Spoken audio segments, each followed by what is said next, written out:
मध्य प्रदेशमध्ये बुरानपूर जिल्ह्यात एक सहलीला जाणाऱ्या बसच्या भीषण अपघाताची घटना सध्या समोर येते. बुरानपूर जिल्ह्यातील नेपानगर येथील सहलीला जाणाऱ्या शाळेच्या बसचा हा अपघात झालाय. वेगानं येणारी शाळेची बस ही चालकाच्या नियंत्रणाबाहेर गेल्यानं वेगानं नदी किनारी पलटली आणि त्याच्यावर सगळीकडे विद्यार्थ्यांनी आरडाओरड सुरू झाली. ही भीषण दुर्घटना सकाळी 7 वाजेच्या सुमारास घडली आहे. चालक हा वेगानं बस चालवत असल्यानं विद्यार्थी त्याला हळूहळू चालवायला सांगत सुद्धा असल्याचं समजतंय. त्यानं ते ऐकलं नाही आणि सुसाट जाणाऱ्या बसचा चालकाकडून नियंत्रण सुटलं आणि बस खोल नदीत जाऊन कोसळल्यानं बसमध्ये बसलेल्या 35 विद्यार्थ्यांसोबत जे काही भयंकर घडलं ते ऐकून तुमच्याही अंगावर काटा येईल.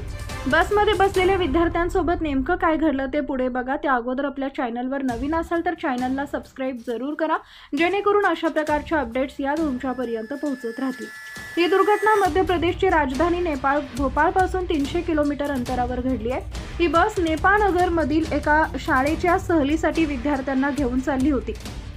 पण चुकीच्या पद्धतीनं बस चालवणाऱ्या बस चालकाला विद्यार्थी सतत हळू बस चालवायला सांगत असतानाच चालकाकडून अतिवेगानं असणाऱ्या बसचं नियंत्रण सुटलं आणि हा भीषण अपघात घडला.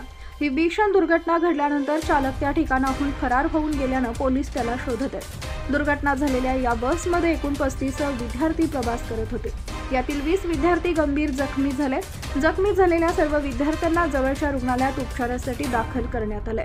या भीषण अपघातामध्ये इतर कोणतीही जीवितहानी घडली नसल्यानं सर्व पालकांनी सुटकेचा निश्वास घेतला.